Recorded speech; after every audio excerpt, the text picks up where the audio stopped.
and welcome to the first ever virtual joint workshop of the TPTAC and TIP Development Committee. My name is Vivian Villamil, and I will be co-hosting this workshop along with my colleague, Chris Rosenberg. But before we begin, there are a few virtual workshop guidelines that we all must follow. This workshop is being held virtually and is being recorded. If you experience technical difficulties, please contact Lisa Juan at 954-716-8823 or at her email, lisa.juan@kimleyhorn, so that a member of our technical support team may assist you. All attendees will remain muted throughout the duration of this workshop. If you wish to provide comment, please use the raise hand button. Once you see your microphone unmuted, please proceed by first providing your full name, agency representative, and then your comment. Your microphone will remain unmuted until the comment has been fully addressed.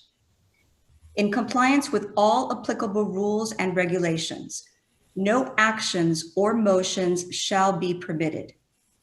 Discussions shall be limited to matters listed in the published workshop agenda. Permissible discussions include presentations, questions and answers, comments related to the presentations. Any committee member deviating from these guidelines will be reminded as to the limitations on any such discussion. And for all of those who are with us today, we ask that you please hold your comments until our presenters are finished with their presentation materials today, and we will address all raised hands accordingly. Awesome. And with that said, we're ready to begin the agenda. Our first information item, Chris, you wish to introduce? Sure. Today, this is our informal kickoff to our TIP development cycle. I know that's hard to believe since we just finished our last one, but we all live in a cyclical transportation world. So we are beginning our next TIP development cycle, and that is for fiscal years 2022 through 2026. This is the starting point at which our end point is typically around May or June, where we adopt the TIP. So today we have the members from the Florida Department of Transportation and the Florida Turnpike Enterprise, and they are getting ready to present to us how they've been able to accommodate and balance their tentative work programs for the fiscal years represented here. So without further ado, I'd like to introduce our first presenter, Annette Adams from the Florida Department of Transportation, District 6. Thank you. Good afternoon, and thank you, Chris. Good afternoon, everyone. My name is Annette Adams. I'm the Program Management Administrator for FDOT District 6. I do believe Danny Iglesias, who is the FDOT District 6 Transportation Development Director, is online. If not, he will be joining us shortly. And also Michael Lucero, who is the FDOT District 6 Work Program Administrator. So today, again, as Chris said, I will be presenting the draft tentative work program for fiscal years 21-22 through 25-26 for Miami-Dade County. Next. Okay, so the district's work program is a tentative listing of projects that will be funded and carried out within the next 5 years for both Monroe County and Miami-Dade counties. As projects are identified, we provide schedules as well. Annually, new projects are typically added to the 5th year of the work program, but sometimes if we have residual allocations, we tend to fund them earlier on if possible. Statutorily, the TPO is required to submit their list of priority projects to the department on or before October 1st of each year. The Miami-Dade County TPO, again, has submitted their list of priority projects before that date. This allowed us to program as many projects as we possibly can. So currently at this point, we have a balanced tentative work program, which is our program of projects, and will be approved by the state legislature in July 2021. Next. So this meeting kicks off our public notification for Miami-Dade County of the tentative work program. As you can see, we typically meet with this body twice. Unfortunately, there is a shorter duration between these two meetings this year. So upon your review of the citizens plan, if you have any questions, we're asking that you please provide them to me on or before November 30th. A host of other meetings, as you can see, follow. The Miami-Dade Public Miami-Dade County public hearing will be held on December 14th.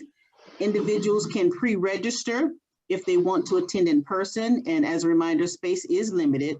And note, we will be following the CDC guidelines. But if individuals want to attend virtually, they can do so as well. We will then go before the TPO board on December 17th for approval of this year's tentative work program. Next slide. So FDOT is required to submit a work program which is balanced to anticipated revenues. The amended tentative work program that was submitted to the governor's office and the legislatures on February 28th was balanced and to anticipated revenues, plan to fully utilize all resources available as required at that time. Following the submittal of the work program, a reduction in travel triggered by a drop in fuel consumption and consequently significant drops in revenues received by the department. In addition, the department made allocation changes resulting from program planning requests and reapportionment of federal funds. As a result, FDOT needed to reduce our allocations in current year to remain balanced.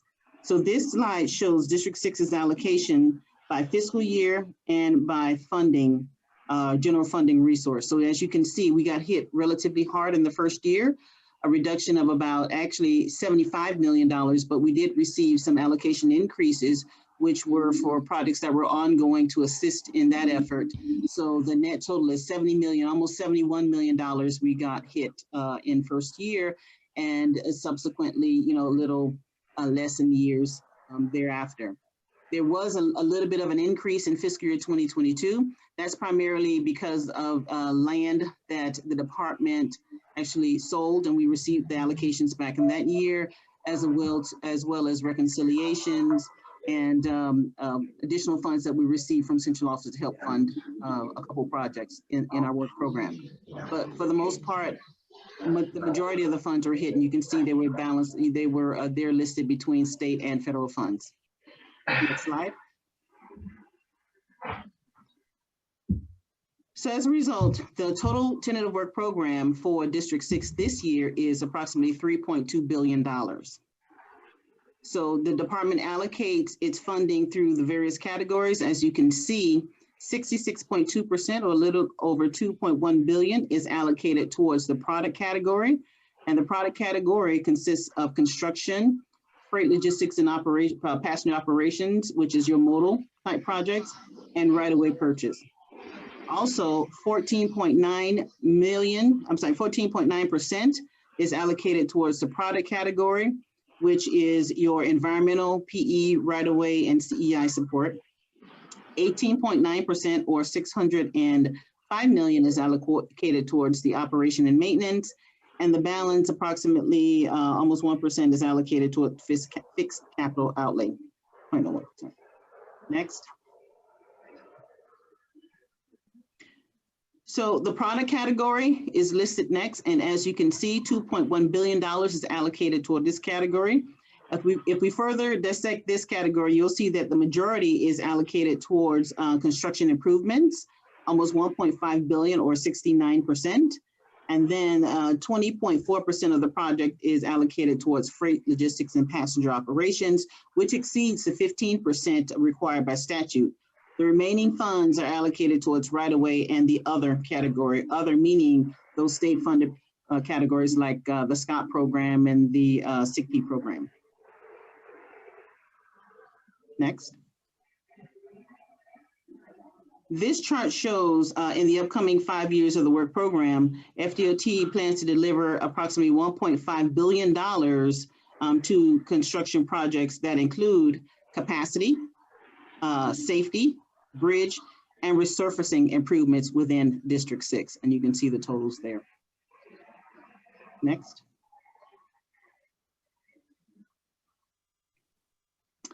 Of the $433 million allocated to freight logistics and passenger operations, FDOT is investing $226 million towards the transit improvement category. The remaining budget is distributed amongst the other modes of public transportation, including aviation, rail, seaport, and intermodal. Next.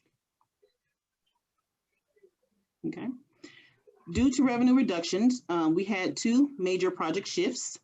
The first one being the Palmetto South project, and that's from US 1 to State Road 836. The construction of this project was moved out of the tentative work program.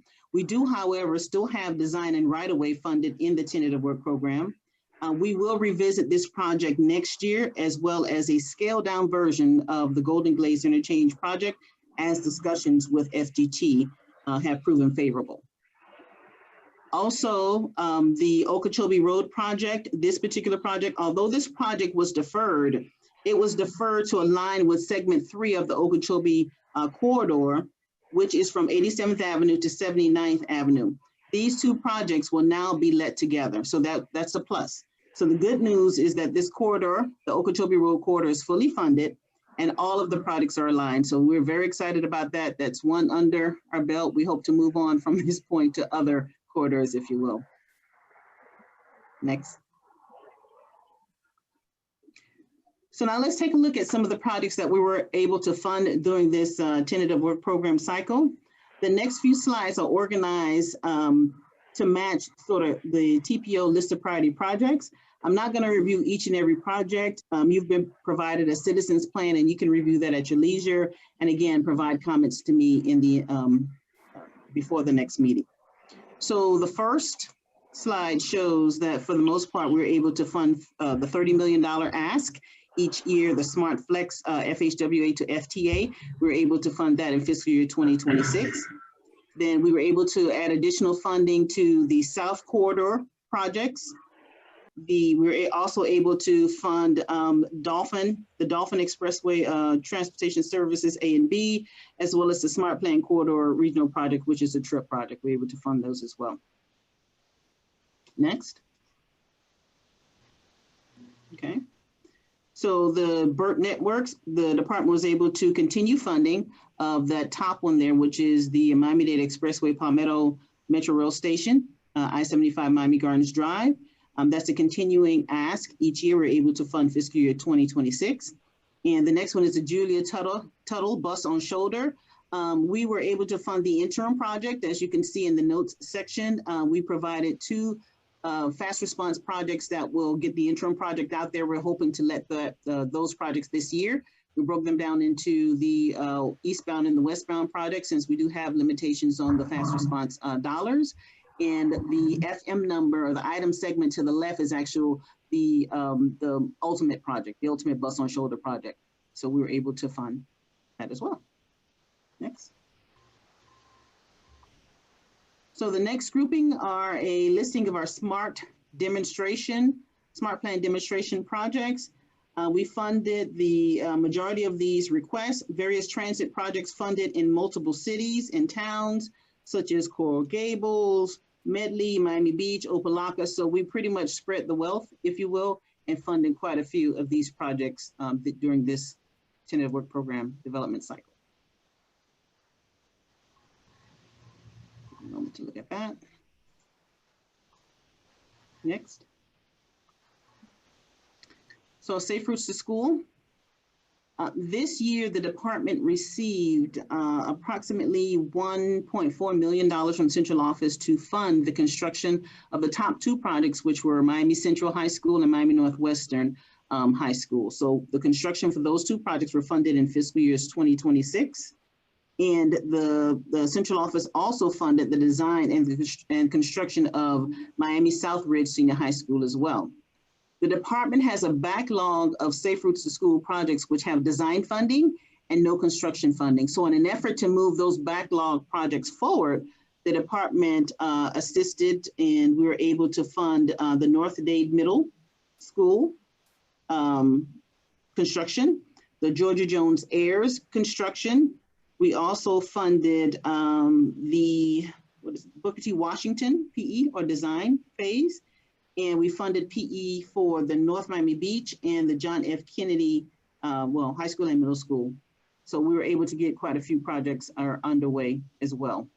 And we will continue to do this to ensure the safety of the least of these, which are our little students. Okay, next. Then we have the complete streets projects. This also includes the transportation alternative projects as well.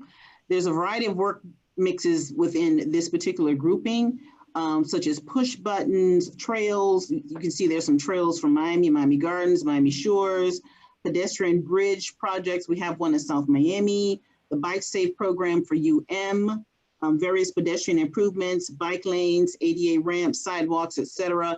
These were all able to be funded this particular year. So as you can see here, you'll see where they landed up. And typically, theoretically, we're supposed to be funding projects in the new fifth, which in this case is 2026. But as you can see, we did have some funds available in the earlier years, more than likely transportation alternative funds, in an effort to consume the funds in the earlier years and balance to zero, programming all of our funds.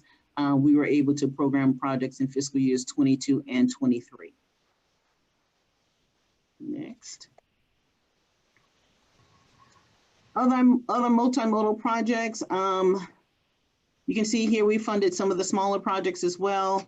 Well, not too small, the very first one, which is a flex. This is a continuation of prior year funding, 1.25 million, but we do have a few other projects here. The passenger count system for Coral Gables. We also have the bus purchases for the city of Miami Beach, as well as security guard cameras for SFRTA and the like. So they're all funded here as well.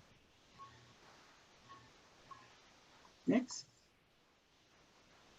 So we have 3 PD&E projects that we're able to fund.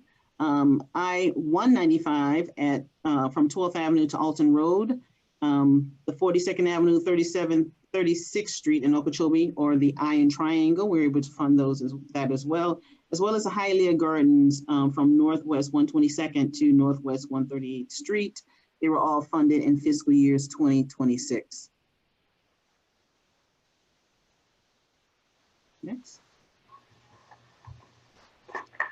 So the department was also able to fund these TRIP projects that are listed on the screen, which were approved by CEFTEC.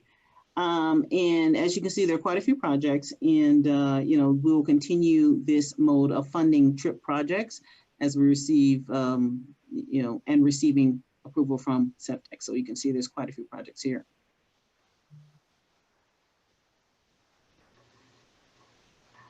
Next. And through our SICP application process, the following projects were awarded as well,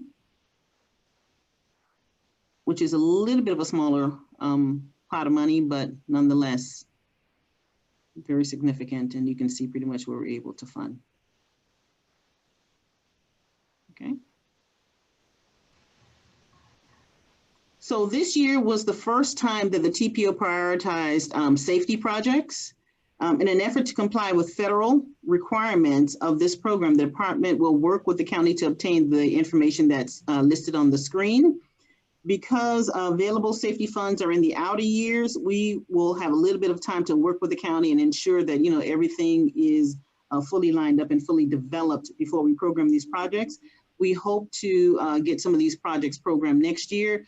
But, being that the funding is in the outer years, we have a little bit of time to, make sure everything aligns and is meeting the federal guidelines. But none of those projects were funded this year.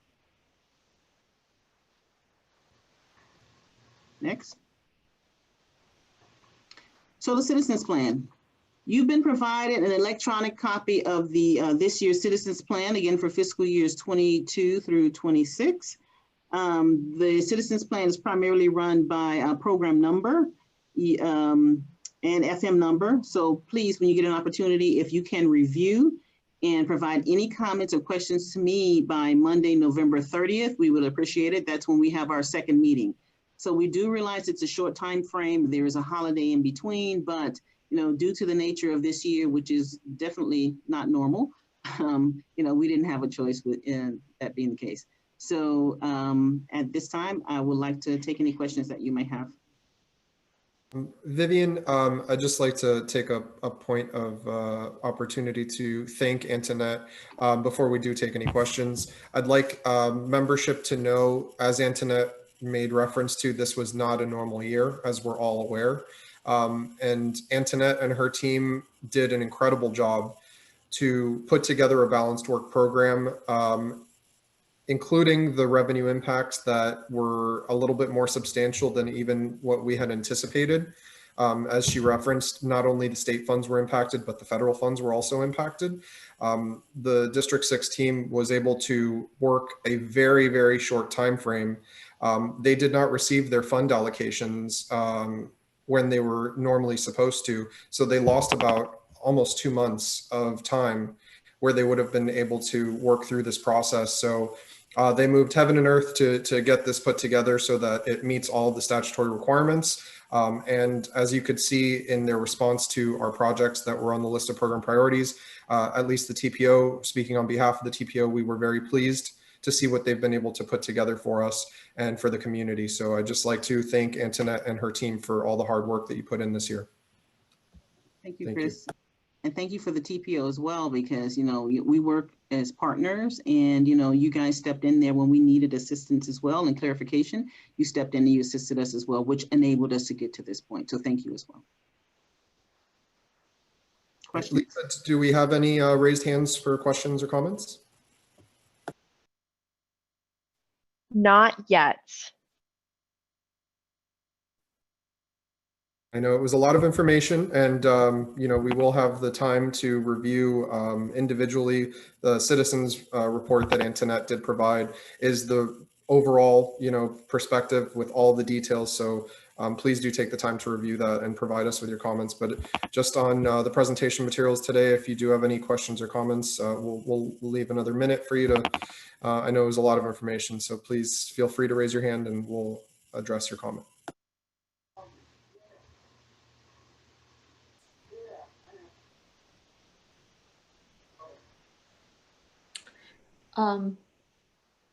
Chris, this is Gia from DTPW. Sorry, I don't see the, you know, hands function on my screen. Oh, you're recognized. Go ahead. I have a question about the one of the capital improvement projects is the one named I-195 State Road 112 from Northwest 12th Avenue to Elton Road. Is that the shoulder improvement project? I'm trying to see if that's it's a PD&E project, and I do believe it's the ultimate, but I can get the scope, the actual scope to you. Okay, perfect. Thank you. Yeah, and Gia, the department was able to, as Antoinette mentioned, they were able to cover the interim improvements to the Julia Tuttle shoulder with $584,000 so that they can do that quick response contract. There are still a couple of coordination issues that need to be worked out through DTPW and FDOT. I believe there were some informational reports that were requested so that we can work out the operations plan for that interim service. Okay, I want to you know, understand if this is the ultimate project for the inside shoulder. That's what I'm trying to clarify. Thank you, Chris. Right, the ultimate project for the inside shoulder. If you go back to slide 11, please, if you can. You go backwards. Yes, I see. That's the interim project, right? The interim project is actually those two fast response contracts that Chris just mentioned. The actual project, the ultimate, is 4446221, which is the bus on shoulder. Oh, okay. Right. Gotcha. All right. I thought that's the interim. Okay, thank you for the clarification. Got it. Okay. You're welcome. Okay. Thanks, Other Gia. questions? Hi, Antoinette. This is Bernardo Villa with ORIAR there. I just have a question in regards to one of your slides where you show how a reduction in state and federal funds was related to vehicle miles traveled per year. So we understand that most of the reduction is related to COVID.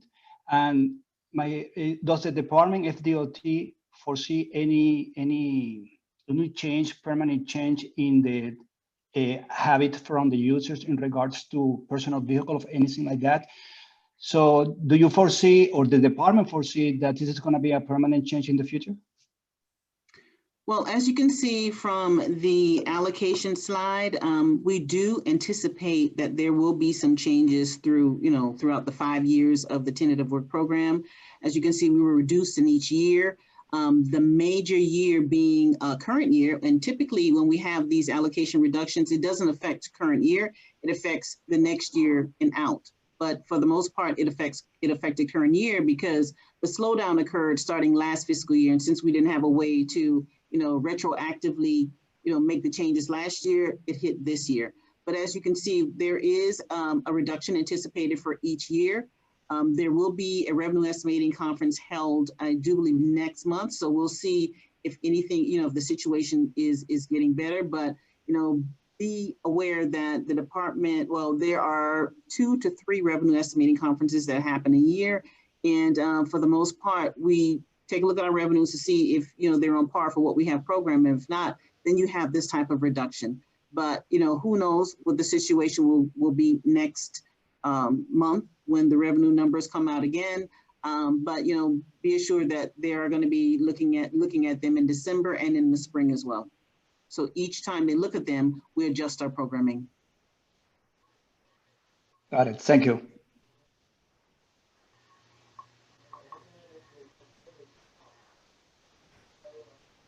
Other questions? Any other hands raised, Lisa? No other hand raised. Excellent. Okay, well, Ready to thank move you on? very much. Just keep in mind, I do apologize for the short time frame in between meetings, but if you can have all responses into me by November 30th, I would greatly appreciate it. For the most part, yeah, we'll take a look at it and hopefully try and get some responses responses ready for our meeting on December 2nd, I believe. December That's correct. 10 a.m. Okay. With that, thank you very much for your attention. Thank you, Antoinette. You're welcome.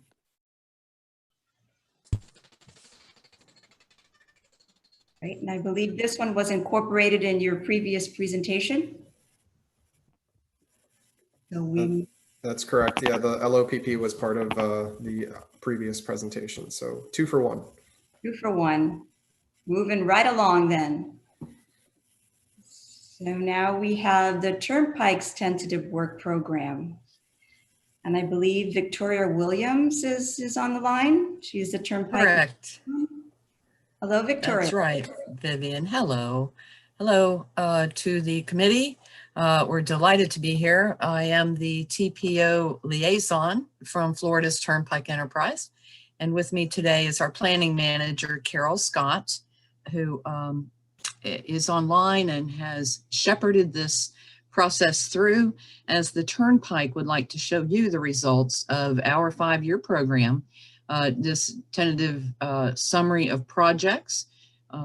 Thank you, Chris, for moving this forward for us as we go along. But we do want to just highlight the fact that we've been able to see over $1 billion of investments in the infrastructure to move transportation along, and some of that continues. We're making more investments in these 5 years, totaling over $79 million. We're highlighting a few of our major projects, but you can get a lot of good information online at our website. I'm telling you that because it includes more information than we can go over in this short time. And you can also contact project managers if you have a special interest in a certain project. And that's floridasturnpike.com. But so our efforts here that we're going to highlight show moving widenings from the Dolphin Expressway, State Road 836, up to Flagler Station, Northwest 106th Street. That project is underway, and what we'll show you in the next few pages will be more details. And continuing further, the second line there, we're widening as well further north from that interchange, Northwest 106th Street, Flagler Station Boulevard, all the way up to I-75. I hope my internet is stable. My computer's telling me that it may not be, so my apology there. Summary of this major project funding gives you about $62 million broken up into interchanges representing about 49 million of that, and adding lanes and reconstructing about 13 million of these major projects. So if we scroll on down to the page 2, we'll give you some details very quickly on the effort to widen the mainline Turnpike, State Road 821, going up from State Road 836 all the way to Flagler Station Boulevard. We're increasing those lanes up to 10 lanes, and we're including the through managed lane. This is anticipated to be put in upon completion of all widening projects on the Turnpike between the Dolphin and Miramar Plaza. That's milepost 26 to milepost 47. We've been working on it since 2019. The remaining cost to complete it is spread in the fiscal years 2022 and 2024 to finalize construction on that project. Widening the Turnpike further on from that location at Flagler Station Boulevard up to I-75 is also ongoing. We're looking at making that 10 lanes as well, including those through lanes. Construction just began in 2020. We're looking at the remaining costs in totally all construction, spreading out in the same fiscal years 22 and 24 to complete that project as well. If we look at page 3, we'll get into the interchange at Hanlon Mill Drive. We're also improving surface streets there. As you may know, Hanlon Mill Drive is located at Southwest 216th Street. That is going to improve the roadway on that street all the way to US 1, just so that we can be sure it has the operational capacity to address some of those structural and roadway deficiencies that were noted. And we're going to improve safety there, also enhancing the traffic operations at that intersection. This also will be completed in the fiscal year of 2025. So looking further down, we have a quick summary of the minor projects that we have bundled together for the sake of convenience, but we did want to explain what the investments involve. These are obviously the bridges need painting every now and then, so we're keeping up with our safety and protocols on maintaining those structures. We're putting in some intelligent transportation systems. We continue to invest in ways to move forward and take in whatever transportation improvements that we can on the roadway to support intelligent types of electronic vehicles. We monitor our roadway, as you know, for safety as well. So we're going to put in some landscaping and some more signage and things of that nature throughout the district. One of these projects includes the Service Plaza, about $7 million, and that is out in the fiscal year of 2026. Snapper Creek Plaza is going to be enhanced with some more lighting, some more truck parking, and we're looking forward to the opportunity to get that major improvement underway. So the last page of our handout, and we'll have paper copies for you next time. We're sending them to Vivian right now. We'd like to distribute a paper copy of this handout at the next TPTAC meeting on December 2nd. But you'll see our last page 4 is a map, and it's graphic, and it shows you where these are taking place. So again, I will summarize by saying floridasturnpike.com. We have a terrific set of material about construction projects that are underway, as well as future planned projects. And if there are any other questions, we will certainly answer them for you.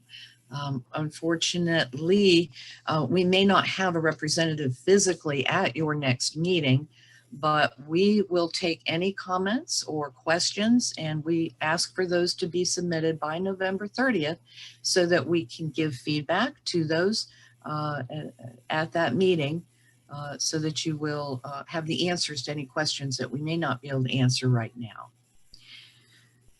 Thank you for your attention. Thank you, Victoria. Right. Vivian, if I may, I'd like to ask a couple of questions on behalf of the TPO for the Turnpike. One question we have is, we noticed that the interchange project on the main line at 216th, from where it was located in the adopted TIP, it was previously scheduled for fiscal year 2022. And in the new tentative work program, it looks like it's been deferred 3 years to fiscal year 2025. You don't have to answer right now as to why, but we would like to understand that deferral. Okay. Actually, Chris, I can jump in real quick. Great. So yeah, as Antoinette mentioned, we like District 6, the Turnpike has had to defer some projects, and this deferral was to balance our work program because, like District 6, our revenues decreased quite a bit due to COVID. We are self-funded with toll revenue, so that was one of the casualties, so to speak, of the decreased revenue. So that was to balance the work program. Thank you, Carol. And related, but separate, the other project that was in the previous TIP that is no longer in the work program was the Spur Golden Glades interchange to the Broward County line. We noticed that that one was also deferred. I'm very aware of what happened with the overall Golden Glades interchange project, as we've been working closely with D6 on that. Was that removed from the work program as a victim of the Golden Glades interchange issue? Yeah, it was to align the schedules, to align all the projects so that they're led at the same time. So okay. Yes. All right. That was my assumption. I just wanted to make sure. Okay, that's it for me. I'll let everybody else ask any questions they have. Thank you.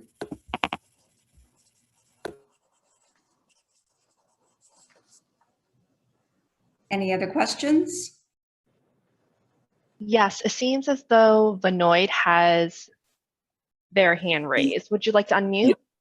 Yeah, this is Vinod from Miami-Dade County RER. I see you have a widening of the Turnpike project from 103 to I-75. Where would we get, more details about the projects? I mean, I understand you have given a very, kind of like a upper view. Where would we get more details of the projects in between these segments? Okay, the website, floridasturnpike.com, does detail some more facts about this project there. These fact sheets for that segment from Northwest 106th Street to I-75. I could just read you a few lines from it if you'd like right now, because the details would be to widen. I'm interested in the one on 170th Street, Are you guys going to go ahead with the widening with that particular stretch? There was an interchange at 170th. Is that going to go ahead? Well, it's I'm just checking the status on that one. Carol, where is that? Yeah, that's currently under construction, right? Okay, Right. very good. Yes. It's out on the website under a segment for construction, and again, pulling that up, I can see our time frame is getting real close on that completion. If you'd like, Vinod, I can email you a link directly to that fact sheet for that segment. I would definitely appreciate that. All right. And Vinod, with that Certainly information, I'll copy here as well. And Victoria, when I'll you send copy that you, of information, course, the project manager information should also be available, Vinod. So if you had any It technical is. questions. Great. Yes, we have. Thank you, Chris. On there. Yes. Okay. Thank you.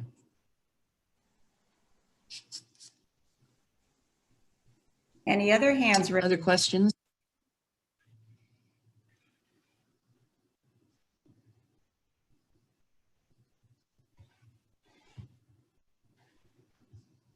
No other questions.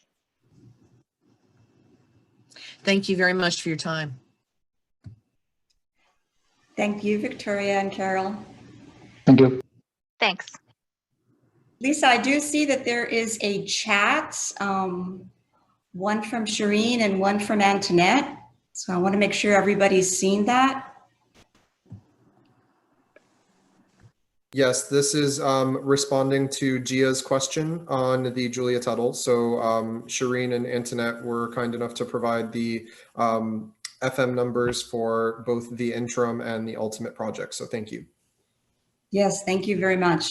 That was a quick response. All right. So we're ready to go back to the agenda. I believe we have no more information items. So we announce our next meeting will be in person. And that's because the sunshine laws are now back in effect. We were able to have a virtual workshop today because there was no action taken. But at the next meeting, we will have action. We will be endorsing both work programs. So it's going to be December 2nd at 10 a.m. at the Stephen P. Clark Center, our usual building location, our former residence. And we're going to be combining two conference rooms, 18.2 and 18.3. It's all going to be in compliance with CDC guidelines. But I will note that for today's meeting, we had up to 48 participants. We're going to have limited space. We need to space everybody out by 6 feet.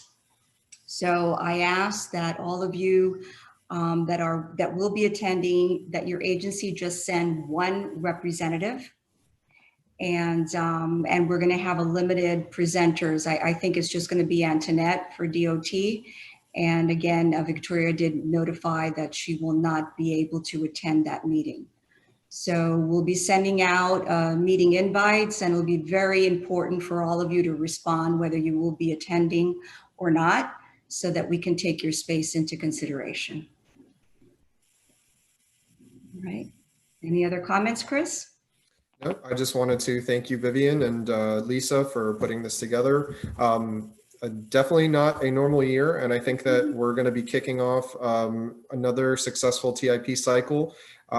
This was, we're learning as we go along, and I think that all of the teams working together have made sure that we're on the right path to make sure that we're delivering the best transportation system for our traveling public. And I think that today's meeting was a testament to that. And thank you all for your participation. And we look forward to seeing you on December 2nd. Thank you. Thanks to all. And I wish everybody a happy Thanksgiving. May you have a wonderful and peaceful and safe holiday week. Thank you. All right. We'll see everybody. Thank you. You too. Happy Thanksgiving, Vivian. Thank you, you too. Happy Thanksgiving. Thanksgiving. Happy Thanksgiving, everyone. Thank you. Same. Happy Thanksgiving. Bye-bye. Take care. Bye-bye.